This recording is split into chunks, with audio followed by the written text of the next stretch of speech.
Youth. Sebelum kita memulai ibadah pada pagi ini, mari kita mulai dengan doa pembuka yang dipimpin oleh Elizabeth. Terima kasih Tuhan, berkat kami akan memulai ibadah Youth awal hingga akhir ya Tuhan. Ajari kami untuk selalu mentaati firman-Mu Bapa. Kiranya kasih anugerah-Mu yang melindungi kami ya semua ya Yesus. Tuhan, berkati kami akan memimpi pujian ini Tuhan.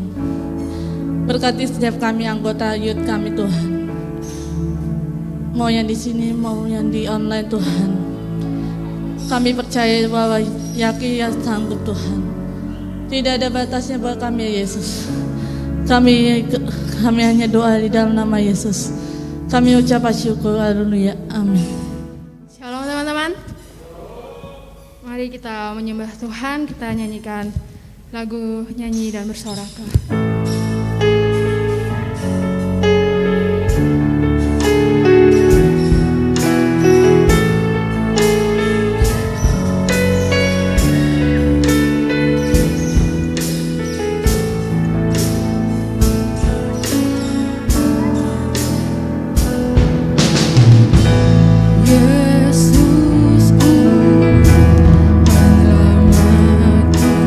Tiada yang seperti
saat ini, hingga saat detik ini Engkau terus selalu bersama dengan kami. Sebentar lagi kami akan menerima firman-Mu. Berbicaralah pada hamba-Mu, pakai setiap lidah kami, perkataan kami, tutur kata kami, pendengaran kami, biar semua yang masuk dalam kehidupan kami, masuk dalam diri kami itu hal yang baik. Terima kasih Tuhan, Kau sucikan ruangan ini, Kau sucikan hati kami, biar Engkau yang bertata dalam kehidupan kami. Kami yakin dan percaya firman-Mu terus hidup dan menjadi daging dalam hidup kami.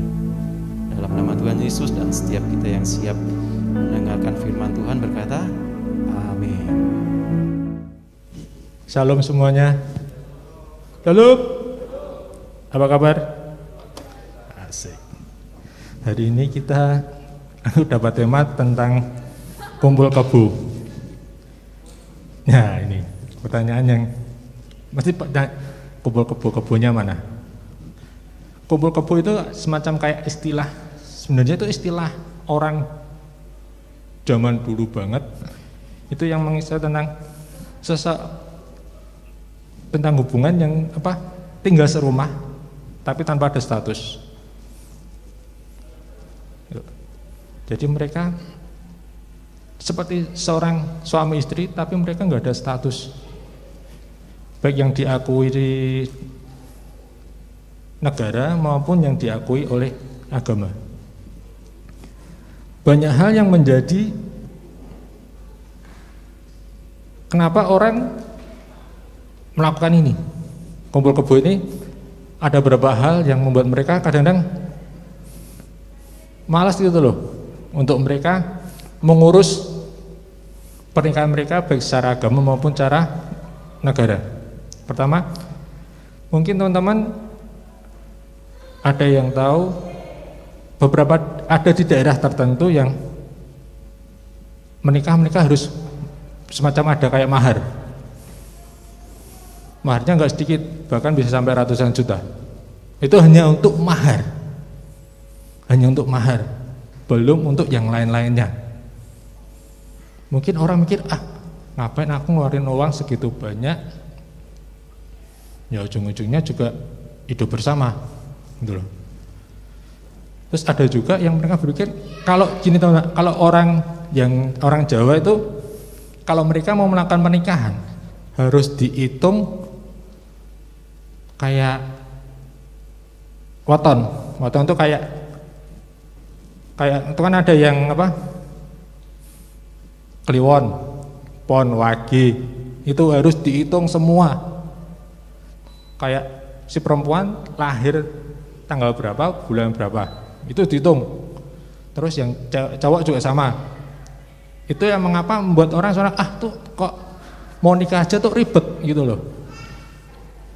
Akhirnya mereka milih, daripada aku ribet-ribet kayak gini, ya udah. Ya ada istilahnya kumpul kebo. Bukan kumpul di kandang kebo, bukan ya teman-teman ya. Bukan, tapi ini sebuah istilah. Di Alkitab pun ada teman-teman. Kita akan baca teman-teman.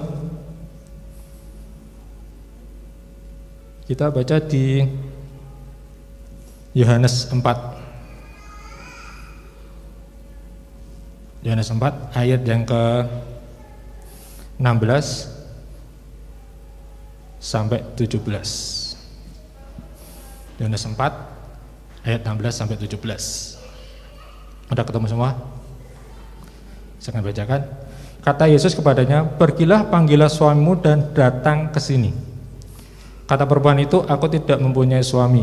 Kata Yesus kepadanya, "Tepat katamu bahwa engkau tidak mempunyai suami, sebab engkau sudah mempunyai 5 suami dan yang ada sekarang padamu bukanlah suamimu.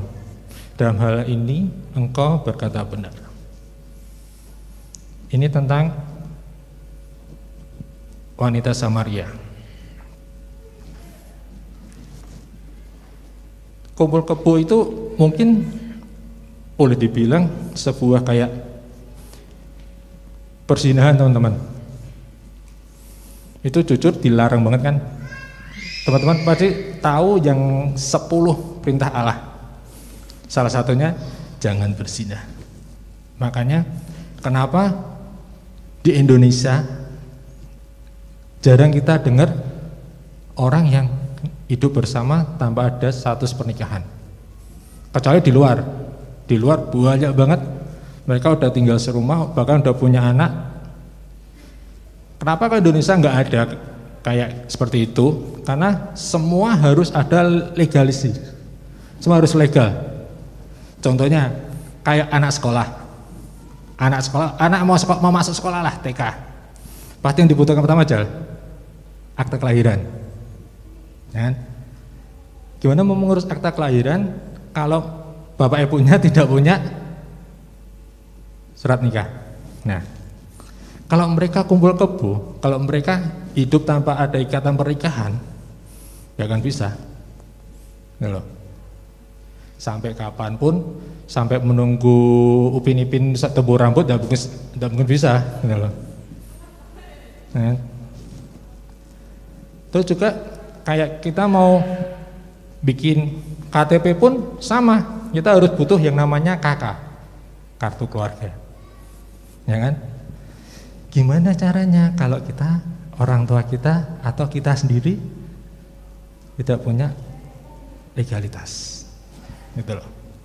Semua harus tercatat, semua harus legal, baik secara agama maupun secara pemerintah, secara negara. Makanya teman-teman, mungkin jujur ini agak membingungkan. Kenapa? Karena jujur saya belum menikah juga. Jadi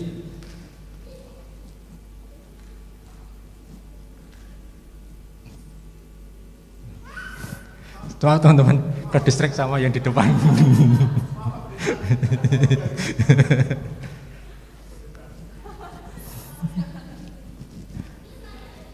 Sebenarnya dampak dari istilah kumpul kebo ini bukan hanya buat kita, tapi buat mungkin anak-anak kita kelak, gitu loh. Anak kita tidak bisa masuk sekolah, kita tidak bisa mengurus apapun, karena emang tidak ada legalitas sama sekali. Karena kita hidup bersama tanpa diakui oleh pemerintah maupun agama. Contohnya kayak kita pemberkatan lah di sini. Kita pemberkatan di sini pasti habis pemberkatan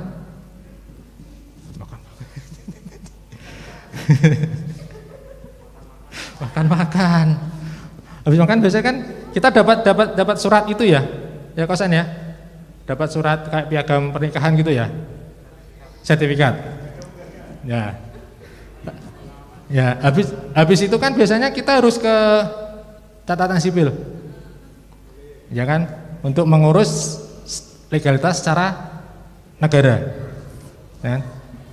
Kalau kita hidup tanpa ada ikatan pernikahan, otomatis sama aja dengan kita berzina. Agama manapun pasti ada yang namanya larangan secara keras, dilarang berzina. Itulah teman-teman, kenapa budaya di luar kok mereka bisa hidup bersama tanpa ada ikatan pernikahan, mereka punya anak, tapi kenapa kok boleh, kenapa Indonesia nggak boleh? Ya itu tadi, gak ada yang namanya, semua harus legal, itu teman-teman. Tidak boleh enggak, apapun itu. Mungkin kita nggak akan panjang lebar teman-teman. Waduh, gini, udah masalah kesaksian pribadi teman-teman. Kesaksian, ya gini. Kesaksian kita juga bingung gitu loh. Kita mau saksi gimana gitu loh. Karena saya bukan pelaku gitu loh. Saya bukan pelaku, cuma fasilitator.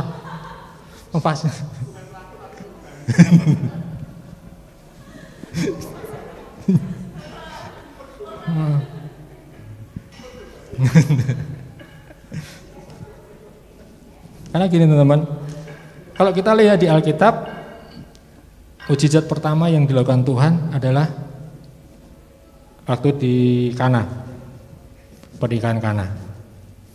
Tuhan mengubah air menjadi anggur.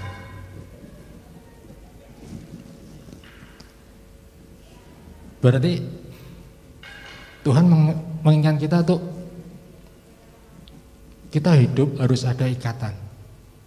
Kalau kita mau lebih serius, harus kita menuju jenjang ke sana, kita harus siap. Jangan hanya karena, aduh, materi, waduh, toh biayanya segini ya. Toh ternyata banyak banget, harus ini.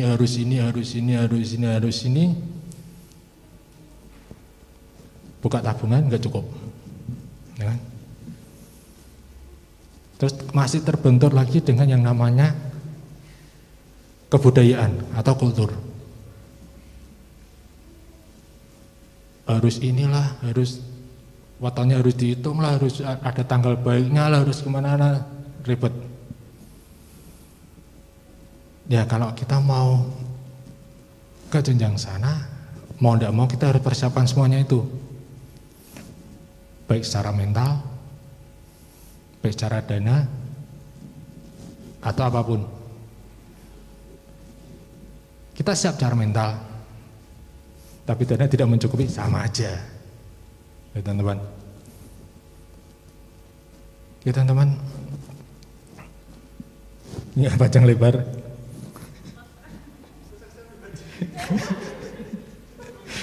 Aduh. Bukan masalah kesaksian pribadi. Saya harus dari mana?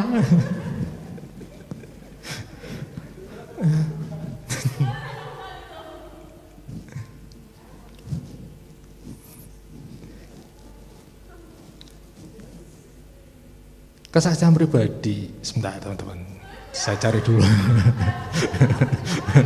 Satu lagi mikir ada enggak ya? Lanjutkan. Oke.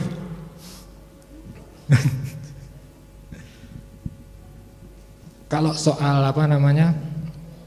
kumpul kebo, jujur tidak ada kesaksian, jujur karena kembali lagi saya bukan pelaku, ya kan? Bukan korban juga, tapi saya memperhatikan. Karena gini teman-teman, jujur ada di lingkungan tempatku masih ada beberapa yang mereka lakukan itu, kumpul kebo. Ya mungkin karena ya itu tadi, aku sempat tanya, ya umurnya udah lumayan sih, aku bilang, Pak kenapa toh nggak ada ikatan resmi? Jawabannya simpel, kakek duit mas, kakek duit aku agak ribet. Nah itu jawabannya. Dia punya anak, dari hubungan itu dia punya anak. Tapi teman-teman tahu enggak, kakaknya anak ini ikut siapa coba? Ikut saudaranya. Karena cuma butuh yang namanya legalitas. Saya mengucap syukur Tuhan buat firman-Mu hari ini. Kau mengingatkan kami untuk tetap hidup kudus Tuhan. Tuhan, hamba percaya Engkau telah menyediakan pasangan yang terbaik bagi setiap kami Tuhan. Saat kami pegang firman-Mu Tuhan, saat kami hidup berjalan sesuai dengan firman-Mu Tuhan, kami percaya Tuhan, penyertaan-Mu, pemeliharaan-Mu nyata bagi setiap kami Tuhan. Hamba berdoa bagi setiap kami anak-anak muda, terutama yang masih single di tempat ini Tuhan. Biar Engkau tuntun kami untuk selalu berjalan sesuai dengan firman-Mu Tuhan. Tuntun kami supaya kami enggak terbawa arus dunia Tuhan. Kami menoleh ke kanan ke kiri Tuhan, tapi kami berjalan lurus sesuai dengan penyertaan-Mu Tuhan. Karena kami percaya Tuhan, saat kami berjalan sesuai dengan tuntunan-Mu Tuhan, jodoh yang terbaik Engkau telah siapkan bagi setiap kami Tuhan. Seperti Adam Engkau telah siapkan Hawa Tuhan, pasangan yang terbaik. Dan juga untuk seperti Ishak, Engkau telah siapkan Ribkah Tuhan yang terbaik daripadamu Tuhan. Hamba percaya bagi setiap kami yang masih single-single ini Tuhan, Engkau telah siapkan pasangan yang terbaik Tuhan, yang akan membawa kami tetap jalanmu Tuhan, membawa kami makin dekat dengan Engkau Tuhan, masuk dalam destinimu Tuhan, seperti yang Engkau mau Tuhan. Terima kasih Tuhan Yesus, Engkau memberkati hamba-Mu Christian yang telah menyampaikan firman Tuhan. Tambahkan urapan-Mu atas hamba-Mu ini, pakai dia lebih lagi Tuhan. Berkati dia dalam pekerjaan dan pelayanannya, pakai dia makin heran lagi. Berkati setiap kami juga yang telah mendengarkan firman-Mu Tuhan, biar firman-Mu menjadi rema dalam hidup setiap kami. Terima kasih Tuhan Yesus, haleluya, amin. Jadi memang hidup ini kita itu semua itu pilihan ya teman-teman. Mungkin kita ada teman-teman kita, rekan-rekan kita, kok jalannya tidak sesuai dengan kehendak Tuhan ya. Jadi semisal ada temannya Fani, si A kok dugem terus jalan-jalan sama cowoknya kok pegangan tangan, gandengan, pelukan sampai erat banget. Naik motor aja pelukan banget padahal motornya berhenti. Nah, kayak bayangin itu. Ya kita enggak boleh menghakimi ya, khususnya buat teman-teman adik-adik youth ini. Memang hidup itu kan memang pilihan. Jadi sebisa mungkin ini memang petuah dari Koh Mahesa ya. Sebisa mungkin kita memang jalan dengan surut kehendak Tuhan. Kita jauhi yang dilarang oleh Tuhan, kayak kumpul kebo. Tahu kan kumpul kebo tadi Mas Christian bilang artinya apa? Lip, kumpul kebo artinya apa? Apa? Bilang iya tapi tidak tahu. Kumpul kebo itu benar tadi yang Christian bilang, melakukan suatu hubungan di luar pernikahan. Mungkin tanda kutip ada fisik, ada gimana. Jadi memang dunia itu kan menawarkan sebuah pilihan. Aku enggak mau ribet, aku enggak mau mikir berat-berat, aku pengen jalani kehidupanku wis mengalir aja seperti tradisi orang barat. Jadi kamu mau, aku mau, kadang kayak gini, oke ya wis, have fun, kita jalan. Jadi jangan seperti itu kan memang tidak dikehendaki oleh Tuhan Yesus. Terus kalau memang ada teman-teman kita berbuat seperti itu, ya tugas kita hanya memberitahu aja teman-teman adik-adik. Jadi memang semisal ada teman kita yang kok sampai kayak gitu ya pacarannya ya. Boleh kita semua boleh berpacaran, tapi ada batasan-batasan tertentu yang harus kita lakukan. Kok sampai fisik kayak gitu ya? Ya kita boleh menasihati mereka. Kalaupun mereka tidak mau, tetap tidak berubah, ya udah hak mereka. Sebatas kita untuk mengasih tahu mereka semua. Oke teman-teman. Jadi kayak semisal seumuran Elizabeth, Fanny, Vane, Vivin sama Alip, jangan khawatir. Masa depan kalian cerah di hadapan Tuhan Yesus. Dan tetap nanti jangan terburu-buru untuk cari jodoh. Kamu fokus melayani, pelayanan, belajar. Nanti itu Tuhan menyediakan tepat pada waktunya kok. Ya, saat Vivin main bass latihan, tiba-tiba ada koko datang dari langit. Der, wah. Ini siapa Tuhan? Alif ternyata. Aduh, nggak jadi Tuhan balik lagi. Naik ke surga. Naik ke surga langsung nih. Saat Elizabeth main keyboard, tiba-tiba waktu melayani, tiba-tiba datang sosok koko. Der, siapa Tuhan? Alif lagi. Alif udah mau Tuhan kembali ke atas lagi. Enggak, bercanda. Ya, jadi poinnya seperti itu ya teman-teman. Kita harus melakukan setiap aktivitas di luar orang lain pun kita juga harus sesuai dengan kehendak Tuhan Yesus. Itu poinnya. Oke teman-teman. Ya, info singkat untuk youth minggu depan, kita tetap di tempat ini di jam yang sama, jam 9:30. Minggu depan topiknya tidak kalah menarik, yaitu pacaran beda agama. Yang akan disampaikan oleh hambanya Ibu Yesi. Ya. Ya. Ya, Ibu Yesi mau menyampaikan sedikit untuk ini. Ya, jadi seperti tadi yang disampaikan, untuk menemukan pasangan itu nggak mudah, bahkan sampai harus cari di Jayapura. Nah, ya, jadi apa jadinya kalau misalkan kita pacaran beda agama, nah itu nanti Ibu Yesi akan menguraikan secara panjang lebar bagaimana efeknya dan konsekuensinya bagi kita orang percaya. Ya, kita bangkit berdiri semua, kita mau tutup. Saya mohon Desman untuk doa berkat. Kita langsung tutup dalam doa. Terima kasih Tuhan atas anugerah bagi kami pada siang hari ini. Kami sudah mendengar firman-Mu, bahkan kami bisa menikmati anugerah-Mu yang begitu besar bagi kami. Dan saat ini Bapak, kami akan kembali ke rumah kami masing-masing. Biarlah anugerah-Mu nyata bagi kami. Kuasa Roh Kudus memimpin kami kemanapun kami melangkah. Sebab kami anak-anak muda yang ingin berjalan bersama dengan Tuhan. Kami tidak takut bahaya sebab Tuhan menyertai kami. Terima kasih Tuhan, di dalam nama Tuhan Yesus kami berdoa. Amin.